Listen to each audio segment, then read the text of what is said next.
चलन के बाद देखेंगे कि विभिन्न सांगीतिक स्कॉलर्स ने अपने अपने ग्रंथों में किस तरीके से इस राग की विशेषताओं का वर्णन किया है, इस राग के वर्णन को किस तरीके से बताया है। प्राचीन काल में हम देखेंगे कि जिस तरीके से आज आप लोग थाट, वादी, संवादी और पकड़, गाने का समय, जाति, हम ये देख लेते हैं बड़ा फटाफट एक चार्ट टाइप बना के, और हम राग के वर्णन को लिखते हैं और वैसा ही हम याद करते हैं और एक्सपेक्ट करते हैं कि टीचर उसी तरीके से बताए। लेकिन प्राचीन समय में राग वर्णन इस तरीके से नहीं बताए जाते थे, क्योंकि संगीत की कक्षा थी, हर चीज गा कर बजा कर ही बताया जाता था। तो कैसे था, उस राग का वर्णन के लिए बहुत ही सुंदर और सूक्ष्म और बहुत ही स्पष्ट तरीके से रागों में हमें विद्वानों के ये मत मिलते हैं। राग चंद्रिकायाम कहता है, मृदु गमो धनी चैव समो संवादी वादिनो परिहीनो माल कौशि निशिथात पर मोड़वह। अर्थात मृदु गमो धनी मीन्स मृदु कोमल, ग म धनी, ग म धनी कोमल है। अब म को कोमल कहा गया है क्योंकि प्राचीन ग्रंथों में म की संज्ञा या तो मृदु थी मीन्स कोमल थी और या तीव्र थी। बाद में भातखंडे जी की जब हम श्रुति की व्यवस्था और ये सब देख कर आए हैं अभी, तो उसमें हमने देखा कि ये शुद्ध मध्यम हम इसको कहने लगे और प्रचार में ये शुद्ध मध्यम और तीव्र मध्यम हो गया। मध्यम की कोमल की जो संज्ञा थी वो अब नहीं सुनाई देती है, जबकि बात एक ही है, चाहे वो मृदु मध्यम कहें या शुद्ध मध्यम कहें। मृदु गमो धनी चैव मीन्स गम धनी मृदु, समो संवादी वादिनो, सा और म इसके संवादी और वादी स्वर है, अर्थात षडज इसका संवादी है और म इसका वादी है।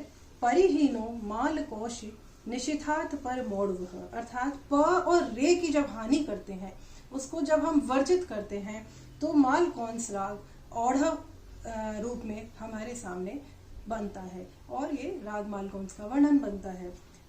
इसी प्रकार राग चंद्रिका सार में हम देखेंगे, कोमल सब पंचम रिखब दो बरजित कीन सम संवादी बाधिते माल कंस को चीन। अर्थात कोमल सब पंचम रिखब दो बरजित कीन, अर्थात कोमल सब में सारे स्वर कोमल है। अब सारे स्वर में कौन से आ गए, रे तो वर्जित है और पंचम वर्जित है, तो रे प। अब सितार में सा रे, ये रे इसमें वर्जित है, ग ये कोमल हो गया, म और फिर प, रे और प वर्जित है, तो हमारे पास स्वर क्या बचता है, ग म ध नि, ये चार स्वर, और सा, तो सा ग म ध नि सा, ये चार स्वर जब कोमल आते हैं तो मीन सारे ही स्वर इसके कोमल हैं। षडज तो अचल स्वर होता है, जो न कोमल होता है, न विकृत होता है, न तीव्र होता है। सा और प अचल स्वर माने गए हैं, आपको पता ही है। उसी प्रकार तो कोमल सब मीन सारे स्वर कोमल है। पंचम ऋखभ दो वर्जित, पंचम और ऋखभ ऋषभ दोनों वर्जित स्वर हैं, मीन्स वो हम यूज नहीं करते इस राग में। सम संवादी वादिते, सा और म संवादी और वादी हैं, और माल कौंस को चिन्ह मीन्स ये माल कौंस का चिन्ह है, माल कौंस की पहचान है, उसकी निशानी। तो इस प्रकार हम देखते हैं कि कई म्यूजिक स्कॉलर्स ने राग मालकौंस का वर्णन स्पष्ट और बहुत ही सुंदर शब्दों में कहा है। राग कल्पद्रुम में भी इसका वर्णन मिलता है, अभिनव राग मंजरी में भी मिलता है, और ये तो हमें एक श्लोक और मंत्र के रूप में या राग ध्यान के रूप में हमें ये मिलते हैं। लेकिन इससे भी ज्यादा बहुत खूबसूरत तरीके से हमारे स्कॉलर्स ने इसका और वर्णन किया, इसको और इसका चलन बताने के लिए, क्योंकि आरोह और अवरोह से केवल इसका चलन या पकड़ से इसका चलन एकदम से स्पष्ट नहीं हो जाता, जैसा अभी हमने देखा था। तो इसके लिए हमारे स्कॉलर्स ने बताया है कि सरगम गीत और उसके चलन के लिए लक्षण गीत, उसकी पूरी जो भी राग का स्पेशलिटीज हैं, राग की अपनी विशेषताएं हैं, उस राग का अपनी एक आइडेंटिटी, उसकी एक पहचान है, चाहे वो थाट कौन सा है, वो राग कौन सा है, उसका गाने का समय क्या है, उसकी जाति क्या है, ये सारा उसके जो भी राग के लक्षण हैं वो हमें लक्षण गीतों में भी देखने को मिलते हैं।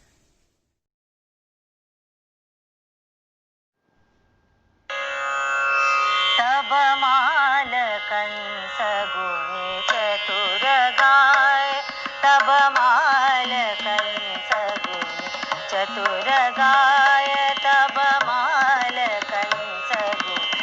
चतुर गाय जब गमदनी को बिखरत बनाए, जब गमदनी को बिखरत बनाए, जब माल कंस गुनी चतुर गाय, जब माल कंस गुनी चतुर गाय, जब गमदनी को बिखरत बनाए, जब गमदनी को बिखरत बनाए, तब माल कंस गुनी चतुर गाय, तब माल कंस गुनी चतुर गाय।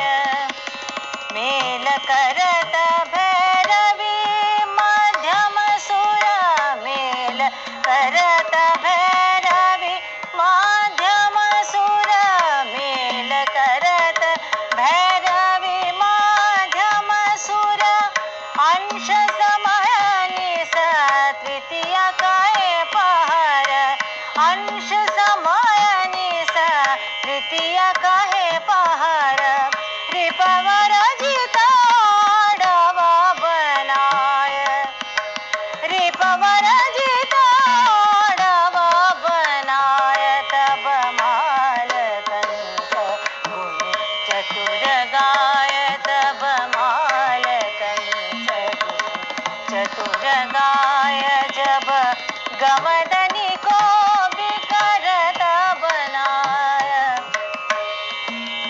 को बिखरत बनाय, जब गमदनी को बिखरत बनाय, जब माल कंस गुनी चतुर गाय, तब माल कंस गुनी चतुर गाय।